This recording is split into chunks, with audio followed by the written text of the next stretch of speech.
Alright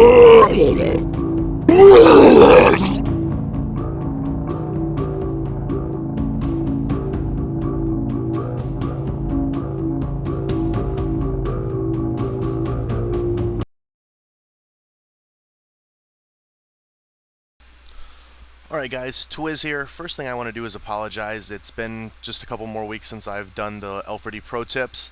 I was supposed to be getting together with Depraved to do some stuff with Hunter Melees, but with Newegg going on, it's been quite busy. So what I tried to do instead is just go ahead and get a quick podcast set up, just go over some basic tank play techniques, and also a couple ways that you can play different kinds of tanks that are pretty hard. So I hope everybody's not too pissed at me, and I hope you enjoy my first podcast.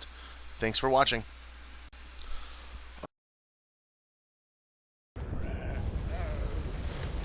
Alright, this clip here was taken from the Newegg tournament.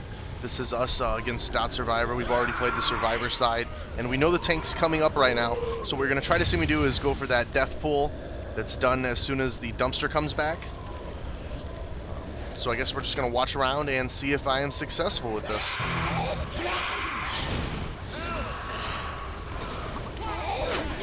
And there you see me just go ahead and do a really good pull. Cardinal comes in, gets the pounce, able to kill Corn off, and now we know the tank trigger is up, and we know that the tank's going to be coming in. So I'm going to try to utilize this smoker here as much as possible, and my overall goal here is to try to get a pull off while they're coming up this plank if they try to push it, so I can in-cap one, and my tank only has to deal with 2 people.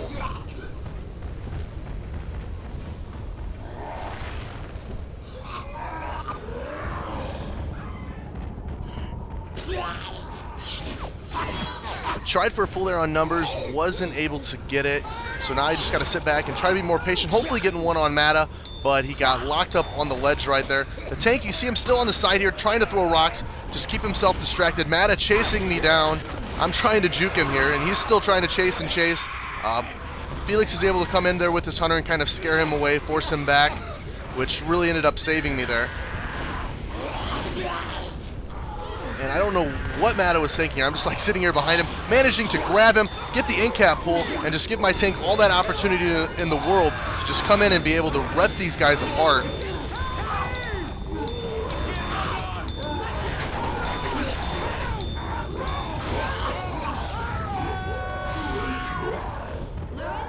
So Mata's now down, he's dead. Corn is dead. The tank's got one in-capped. I'm a little over halfway charged up for my smoker. The tank is still on fire, so he's burning down. Any way you look at it, we've most likely got this, but me being a hog, I tell everybody to back off, and I just run in, grab him with the smoke. The tank comes around and blocks, making sure that my tongue doesn't get broken or I don't get shot. And there we are taking down .Survivor on dead air number 2. All that off with the smoker pull, just basically communicating well and playing our tanks well there. We were actually able to wipe .Survivor on that map.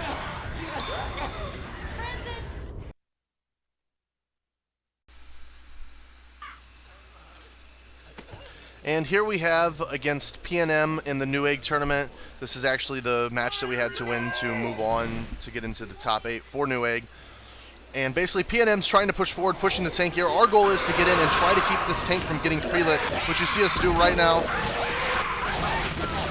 Pouncing in, we didn't really land a lot, didn't do any damage there, but the goal basically there is to keep that tank from getting lit, make sure he doesn't have to be on fire and commit himself before you get time to get spawns up and get set up on them again. So he's probably going to work his way back up here, and a lot of teams like to play the rock. Our team doesn't. We like to basically just flush them out, you know, as you like to say, which means we just get a good setup going on, charge in, boom one, and then the hunter and smoker, or the 2 hunters, pounce the other 2 as they're outside the shack while the tank locks up 1 inside. And usually we can get a pretty good cap that way on Blood Harvest number 1. So let's take a peek here and see exactly what happens now.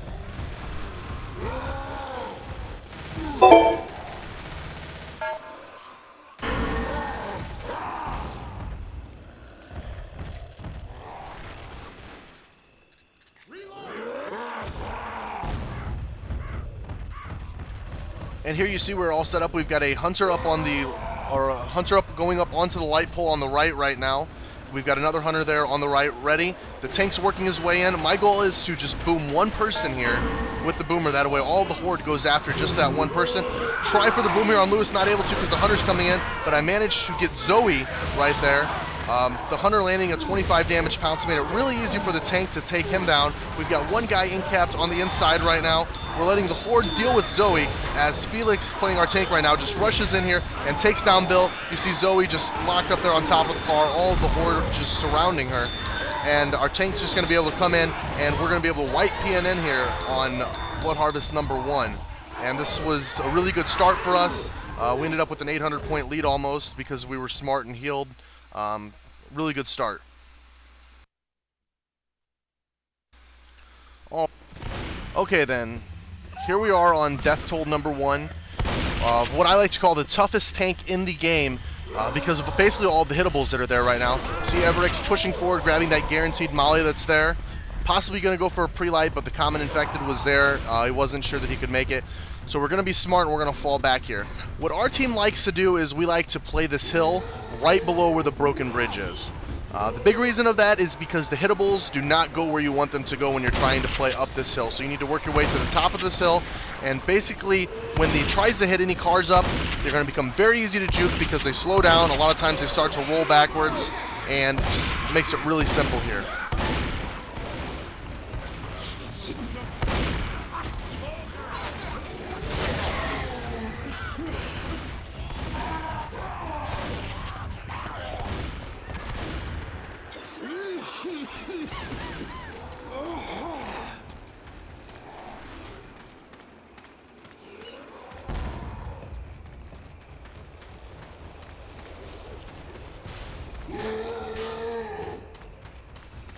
In case you were wondering about that car that was just hit there, I would say about 85 to 90% of the time, every time you hit that car, it's going to do exactly what it does there. It just bounces off of that bridge and falls down. So if you can tuck underneath the bridge there, you're usually safe from it. It's not guaranteed. There's been a couple times where it's got to hit, but compared to most places, this is one of the safer areas to be. See a Hunter coming in there, and the Boomer booming one person. So we're trying to clear that off the best we can, although we find ourselves in a little bit of trouble here as I miss my melee. Cardinal smoked over there, sidearms down because of the Horde. Everix just forced to run over and try to clear both of us before we can get over to sidearms aid. And now is where you're really going to get to see exactly what we're talking about when we're talking about the movables on this hill here. As you see, when he's trying to hit the car slows down immediately as he's trying to hit it up to us. It even starts to roll its way back down the hill. He's trying to hit it over at Everix. Now Everix easily able just to dodge his way away from the cars. Sidearm almost getting death punch there. That's the one thing that we realize that we can't do is try to force our way to the top there, because that does a ton of damage and you do almost get death punched right there. If he would have missed the bridge, he would have died.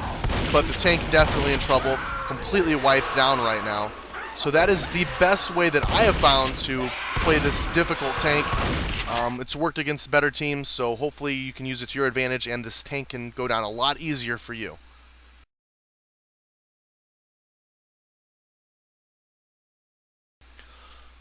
Okay, I'd like to take this time to thank some of our sponsors. Obviously, L4Dnow.com, your premier source for competitive L4D, helping us put together our ProTips segment. Also like to thank erev.tv, a place that everybody goes to make sure you watch all the L4D, COD 4, TF2, CS action. Make sure you check that out. Let us promote all of our stuff on air. Very great company. And we'd also like to thank OSELeague.pro, putting on all of the good leagues that you can check out there, especially the L4D League, which everybody needs to go sign up for now. Visit OSELeague.pro if you are pro, and sign up for the league.